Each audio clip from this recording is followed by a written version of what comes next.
আসসালামু আলাইকুম। হ্যালো দর্শক, কেমন আছেন সবাই? আশা করি ভালো আছেন এবং অনেক অনেক ভালো থাকবেন এই কামনাই করি।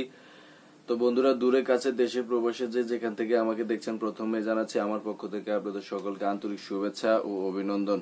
তো বন্ধুরা, প্রতিদিনের ন্যায় আজকেও একটি ভিডিও নিয়ে হাজির হয়েছে আপনাদের সামনে। আশা করি ভিডিওটা না টেনে শুরু থেকে শেষ পর্যন্ত দেখবেন এবং আমার সাথে থাকবেন ইনশাআল্লাহ।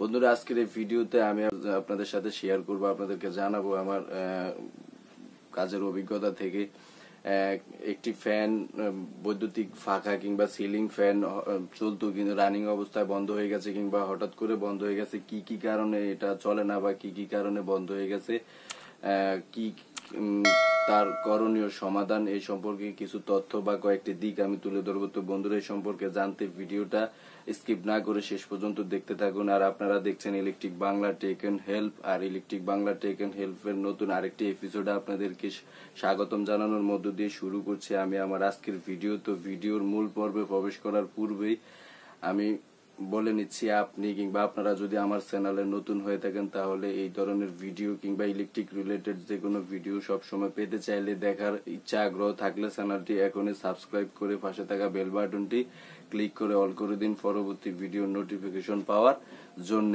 তো বন্ধুরা, ভিডিওটি শুরু করা যাক। তো বন্ধুরা, আমাদের আজকের আলোচনার বিষয়বস্তু ছিল কি, যে আজকে আমরা এটা জানবো যে একটি সিলিং ফ্যান রানিং অবস্থায় বন্ধ হয়ে গেছে কিংবা যে কোনো সমস্যার কারণে এটা চলছে না। তো আসলে এই ক্ষেত্রে কয়টি কারণ থাকতে পারে, আর এই সমস্যার সমাধান হিসেবে আমরা কি করতে পারি।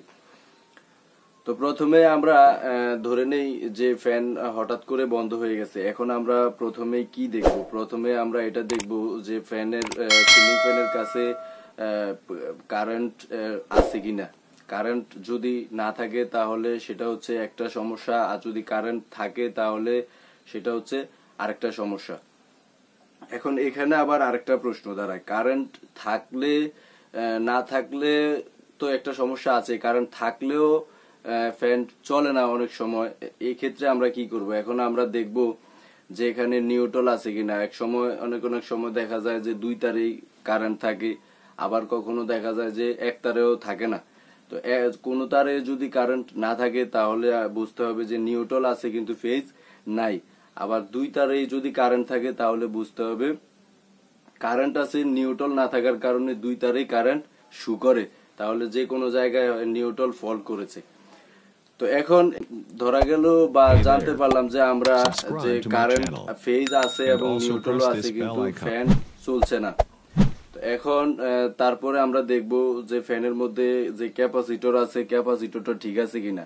এখন ক্যাপাসিটর ঠিক আছে কিনা সেটা বুঝতে হলে আমাদেরকে প্রথমে যেটা করা দরকার সেটা হচ্ছে সিরিজ বোর্ড লাগবে। সিরিজ বোর্ড যদি না থাকে তাহলে আমরা অল্প সময়ের মধ্যে সংক্ষিপ্তভাবে আমরা কি করতে পারি, 2 পিন পাওয়ার সকেটের মধ্যে, এটা হয়তো অনেকেই জানেন, ক্যাপাসিটরের মধ্যে কিছু কিছু ক্যাপাসিটর আছে তার বাইর করা থাকে, আবার কিছু কিছু ক্যাপাসিটর আছে টার্মিনাল দেওয়া থাকে। তো এখন এই দুটি টার্মিনালে আমরা যে কোনো ভাবে হোক 2 পিন সকেটের মধ্য থেকে দুটি তার প্লাগ সিস্টেম, দুটি তার আমরা বাইর করে ওই টার্মিনালের মধ্যে দুটি টার্মিনালে দুটি তার সংযোগ করব, একটু লাইন দিব অল্প 1-2 সেকেন্ডের মধ্যে, আবার সরিয়ে নিয়ে তারপরে আমরা দুটি টার্মিনালে যদি তার বাইর করা না থাকে, টার্মিনাল থাকে, তাহলে আমরা টেস্টার দিয়ে কিংবা স্টার ড্রাইভার যে কোনো কিছু দিয়ে আমরা দুটির মধ্যে একবার শক খাওয়াইলে যদি সেখানে স্পার্ক করে তাহলে বুঝতে হবে যে ক্যাপাসিটর ঠিক আছে। আর যদি স্পার্ক না করে তাহলে বুঝতে হবে ক্যাপাসিটরটি বাদ হয়ে গেছে। তো এখন এই ক্যাপাসিটর চেক করার পরেও যদি দেখেন যে না, ক্যাপাসিটরও ঠিক আছে, ফ্যানের ওখানে লাইনও ঠিক আছে, তাহলে তো বুঝতে হবে যে ফ্যানের মধ্যেই সমস্যা, কয়েলের মধ্যে। সেটার জন্য তো আর ইলেকট্রিক্যাল প্রবলেম আর মেকানিক্যাল প্রবলেম তো আলাদা। তো যদি ফ্যানের মধ্যে কয়েলে কিংবা ভিতরে যদি কোনো সমস্যা থাকে তাহলে সেটার জন্য তো মেকারের কাছে নিয়ে যেতে হবে, আমাদের দায়িত্ব এখানেই শেষ। এখন যদি ফ্যানের ওখানে যদি কারেন্ট না থাকে তাহলে কি করতে হবে? ফ্যানের ওখানে যদি কারেন্ট না থাকে তাহলে আমাদের সুইচ বোর্ডের কাছে এবার দেখতে হবে। তো সুইচ বোর্ডের মধ্যে সাধারণত সুইচ থাকে আর পাশাপাশি রেগুলেটর থাকে। তা আমরা সুইচ বোর্ড খুলে দেখবো যে সুইচের মধ্যে কোনো সমস্যা আছে কিনা। যদি সুইচের মধ্যে লুজ কানেকশন থাকে তাহলে তো সুইচটা চেঞ্জ করলে সমাধান হয়ে যাবে। আর যদি রেগুলেটরের মধ্যে সমস্যা থাকে তাহলে রেগুলেটরটা চেঞ্জ করলে সমস্যার সমাধান হয়ে যাবে। এখন রেগুলেটরের সমস্যা আছে এটা বুঝবেন কিভাবে? এটা বোঝার জন্য রেগুলেটরের সাথে তো একটি ফ্যানের থেকে যে তারটি সুইচ পর্যন্ত গেছে ওই তারটি তো রেগুলেটরে সংযোগ করা হয়। তো রেগুলেটরের একটি তারের সাথে ফ্যানের থেকে যাওয়া যে তারটি সংযোগ করা হয়েছে এই তারটি রেগুলেটর থেকে সংযোগ বিচ্ছিন্ন করে ডিসকানেক্ট করে তারটি সরাসরি সুইচের মধ্যে কিংবা সুইচের নিচের টার্মিনালে যে তার লুপিং করা হয় প্যারালাল সার্কিটে ওই তারের সাথে সংযোগ করে দিয়ে ডাইরেক্ট লাইন দিয়ে দেখতে হবে ফ্যান ঘুরে কিনা। যদি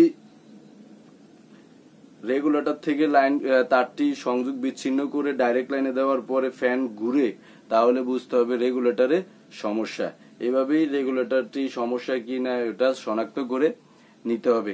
ঠিক সেম সিস্টেমে সুইচও সমস্যা আছে কিনা, কিছু কিছু সুইচ তো ওটা অফ অন করার সময় বোঝা যায় যে সুইচ নষ্ট হয়ে গেছে, কিন্তু যদি অফ অন করার সময় বোঝার কোনো উপায় না থাকে তাহলে ঠিক সেম সিস্টেমে সুইচের উপরে টার্মিনাল থেকে তারটা খুলে নিয়ে নিচের টার্মিনালে ডাইরেক্ট যে লুপিং করা আছে কিংবা প্যারালাল সার্কিটে কমন করা আছে ওই কমন করা নিচের টার্মিনালে ডাইরেক্ট লাইনের সাথে একটু শক খাইয়ে কিংবা টাচ করে দেখতে হবে ফ্যান ঘুরে কিনা। যদি ঘুরে তাহলে বুঝতে হবে যে সুইচে সমস্যা। তো বন্ধুরা এইভাবে আপনারা শনাক্ত করে নিতে পারেন কিংবা রিপেয়ারিং কিংবা সমস্যার সমাধান করে নিতে পারেন। একটি ফ্যান যদি হঠাৎ করে বন্ধ হয়ে যায় কিংবা বন্ধ হয়ে গেছে আর ঠিক হয় নাই, এরকম সমস্যা হলে সমাধান করে নিতে পারেন। তো বন্ধুরা আজকের ভিডিওতে এটাই আমার জানানো ছিল। আমি যথেষ্ট চেষ্টা করেছি আপনাদেরকে খোলামেলা সমাধান করার জন্য কিংবা শেয়ার করার জন্য। তো কেমন লেগেছে জানাবেন কমেন্ট করে, ভালো লাগলে লাইক দিবেন। আর এই চ্যানেলে নতুন হয়ে থাকলে চ্যানেলটি সাবস্ক্রাইব করে পাশে থাকবেন সব সময়। দেখা হবে পরবর্তী ভিডিওতে। আজকের মধ্যে এখানে বিদায় নিচ্ছি। ভালো থাকবেন, সুস্থ থাকবেন। আসসালামু আলাইকুম।